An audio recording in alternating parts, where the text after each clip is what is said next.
पाकिस्तान के अंदर fire wall create की जा रही है। पाकिस्तान समझ रहा है कि वो एक इकोनॉमिक सुपर पावर है। पाकिस्तान तहरीक इंसाफ कह रही है लोग आपसे गिला कर रहे हैं, कि लोग ये समझ रहे हैं कि इनको लाने वाले आप हैं, इनसे अपने आप को डिसएंगेज करो। मुसद्दिक मलिक साहब वो एक ऑलिव ब्रांच ऑफर कर रहे हैं। हम दोबारा आपसे कहते हैं, आइए बात करें। कुछ दिनों पहले तक बैन करो बैन करो बैन करो, समझ नहीं आ रहा है किस तरफ जाएंगे।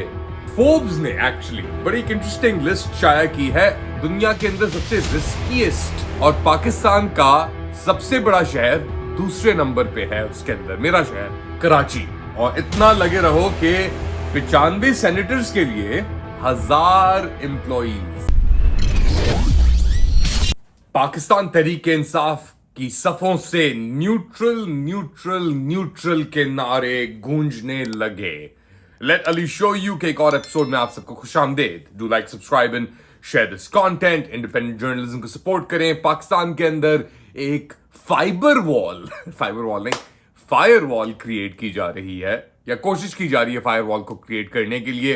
पाकिस्तान समझ रहा है कि वो एक इकोनॉमिक सुपर पावर है, कि वो अंदर ही हर किसी को रख के एक चार दीवारी खड़ी करके उसामा बिन लादेन एबटाबाद के घर की तरह खुश रह सकता है, आबाद हो सकता है, बढ़ सकता है आगे। मगर इफ ओनली wishes और horses were wishes, we'll all be running। हम हर कोई मौज मस्ती कर रहा होता कि अगर ख्वाब ही हकीकत बन जाते हैं हमारे यानी बिरयानी ख्याली पुलाव की बात करते थे ना हम, तो अब हम ख्याली SIFC और ख्याली फाइबर वॉल और फायर वॉल और पता नहीं किन किन चीज़ों की हम बातें कर रहे हैं जिनकी हमें कुछ समझ सिफर तो खैर दूर की बात है ही नहीं। और इस एनवायरनमेंट में पाकिस्तान तहरीक इंसाफ एक बार फिर अपने आप को पेश कर रही है।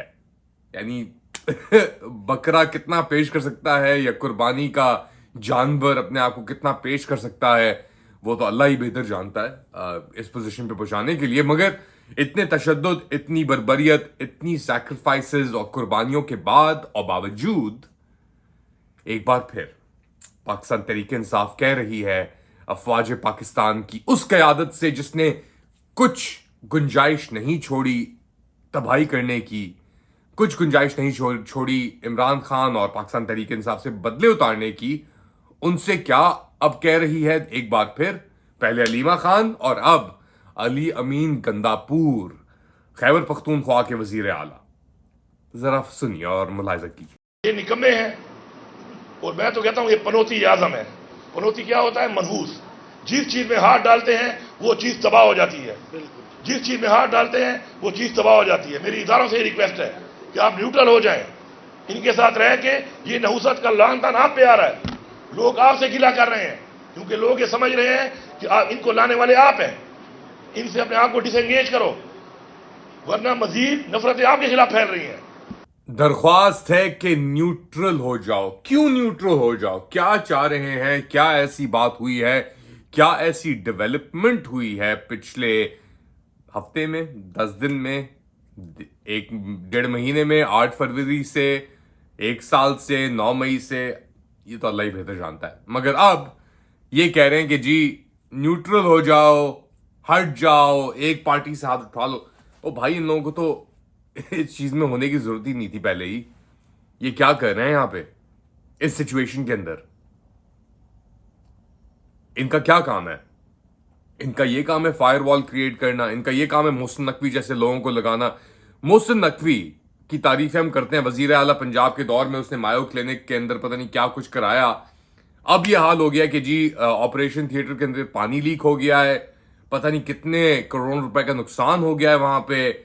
और ये सब मोहसिन नकवी की Mohsin speed, jack of all master of none, सिफर सिफर सिफर। इनको इंटरनेशनल पॉलिसी पोप से ही मिला दिया, एंटोनियो गुटेरेस से मिला दिया, UN चीफ से। पता नहीं कहां कहां के ये सैर सपट्टे करके आ गए। मगर हुआ क्या एंड में? एंड में ये हुआ कि पाकिस्तान के पास IMF के अलावा, यानी चंद अरब डॉलर्स के अलावा, हाथ में कुछ नहीं आया फिलहाल। अभी ये सेकंड रिव्यू जो आ रहा है IMF का, ये फाइनलाइज नहीं हुआ है बाय द वे।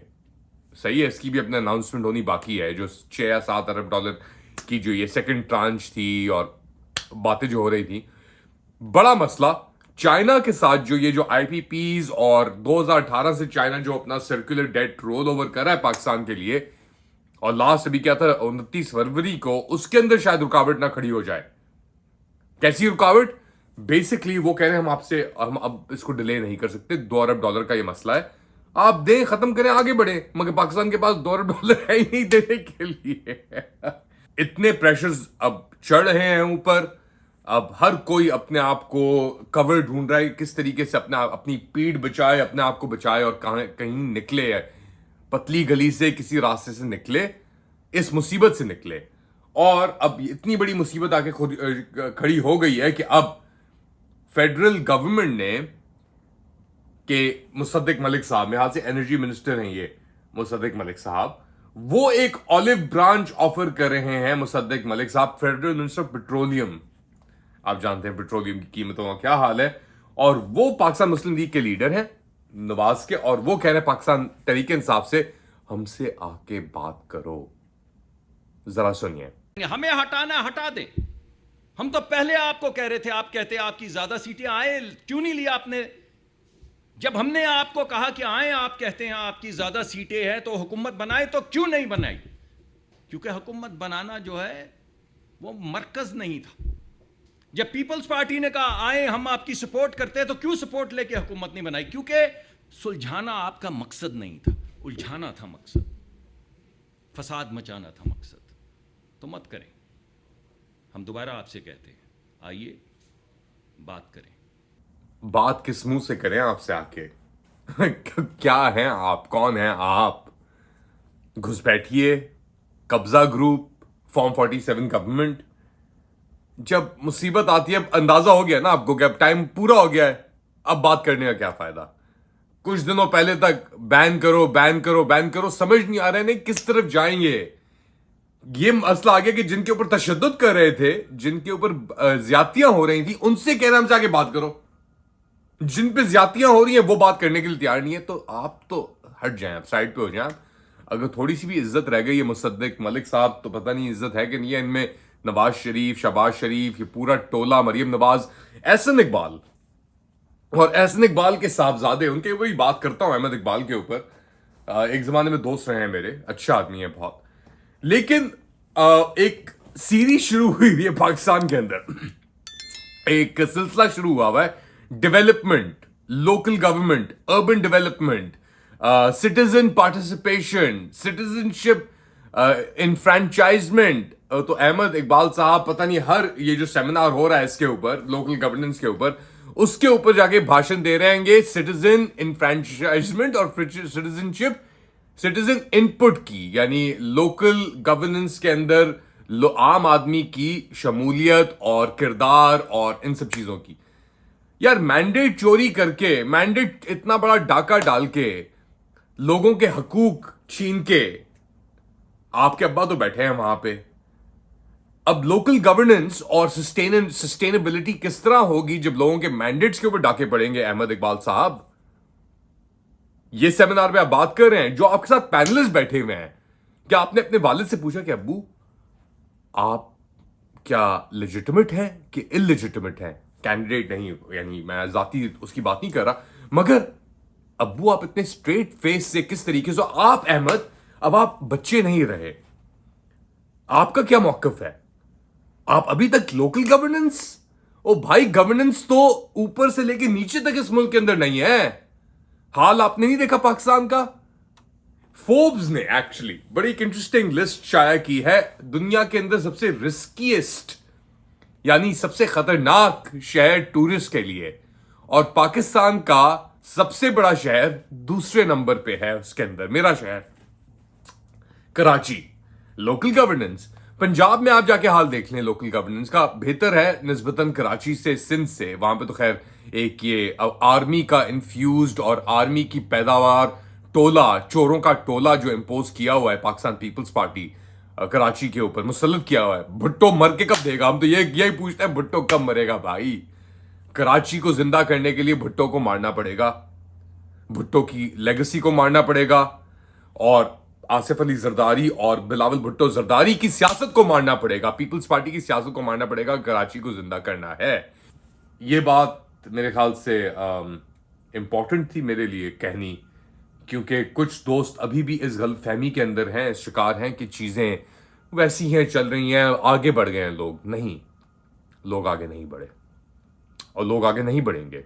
और मैं बताऊं, ये जब चीज़ ख़त्म होगी ना, Ahsan Iqbal, Ahmad, all of these people, ये मुंह दिखाने के लायक नहीं रहेंगे ये लोग, नारोवाल हो कहीं भी हो। तो खैर, फेडरल गवर्नमेंट अभी भी अपने अपने ख्याली दुनिया में जिंदा है और अब वो एक JIT फॉर्म करने की बात कर रहे हैं कि प्रोब करेंगे जी ये मिलिशियस सोशल मीडिया कैंपेन्स और chaos और डिसऑर्डर कौन कर रहा है, कहां से हो रहा है, in terms of section 30 warrant of search और सीजर ऑफ पेका। तो ये बातें अब की जा रही है क्योंकि कुछ हाथ में है नहीं तशद्दुद के अलावा। तो क्या है फिर, बेसिकली लगे रहो और इतना लगे रहो कि 95 सेनेटर्स के लिए 1000 एम्प्लॉइज, यानी खिदमत करने के लिए इन 95 लोगों के लिए, हर बंदे के लिए 100 बंदा। मिनिस्टर फॉर पार्लियामेंट्री अफेयर्स आजम नजीर तारड़ ने स्टैंडिंग कमेटी नेशनल असेंबली को कहा है कि जी हमारे पास इस वक्त 1000 एम्प्लॉइज हैं 95 सेनेटर्स के लिए।